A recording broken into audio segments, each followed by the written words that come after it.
GT+ ടൈഗൂണാണ് ഞാൻ ഇന്ന് കൊണ്ടുവന്നിരിക്കുന്നത്. 2023 മോഡൽ 1.5 TSI ആണ് കേട്ടോ. പെട്രോൾ ഓട്ടോമാറ്റിക് ആണ് വണ്ടി. അതായത് DSG ഗിയർ ബോക്സ് ആണ് വരുന്നത്. ലോ കിലോമീറ്റർ ഓടിയ വണ്ടിയാണ്. 25,000 കിലോമീറ്റർ ഓടിയിട്ടുള്ളൂ. സെക്കൻഡ് ഓണർഷിപ്പിൽ നിൽക്കുന്ന വണ്ടി. 2027 വരെ കമ്പനി അണ്ടർ വാറണ്ടി കിടക്കുന്ന വണ്ടിയാണ്. സർവീസ് പാക്കേജൊക്കെ എടുത്തിട്ടിരിക്കുന്ന വണ്ടിയാണ് കേട്ടോ. ഓയിൽ ചേഞ്ചിങ്ങിനൊന്നും നിങ്ങൾക്ക് ഒരു രൂപ പോലും ചിലവാകുന്ന ഒരു സംഭവമേ ഇല്ല. അപ്പോൾ GT+ ആയതുകൊണ്ട് തന്നെ അത്യാവശ്യം ഫീച്ചേഴ്സ് എല്ലാം വരുന്നുണ്ട്. അതായത് 6 air bag, ABS, 4 door power window, steering controls, sunroof, height adjustment seat വരുന്നുണ്ട്, സിസ്റ്റം വരുന്നുണ്ട്. അങ്ങനെ ഫീച്ചർ റിച്ച് ആയിട്ടുള്ളൊരു വണ്ടിയാണ് ഈ കിടക്കുന്നത്.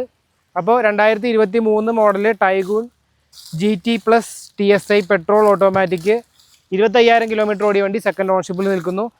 അപ്പോൾ ഈ വണ്ടിക്ക് പറയുന്ന വില എന്ന് പറയുന്നത് 14 ലക്ഷം രൂപയാണ്. ഫിനാൻസ് കയറുന്ന വണ്ടിയാണ്. നിങ്ങളുടെ പ്രൊഫൈൽ ഡിപ്പെൻഡ് ചെയ്തിരിക്കും. അപ്പോൾ ഈ വണ്ടി വേണ്ടവർ എത്രയും പെട്ടെന്ന് കോൺടാക്ട് ചെയ്തോ.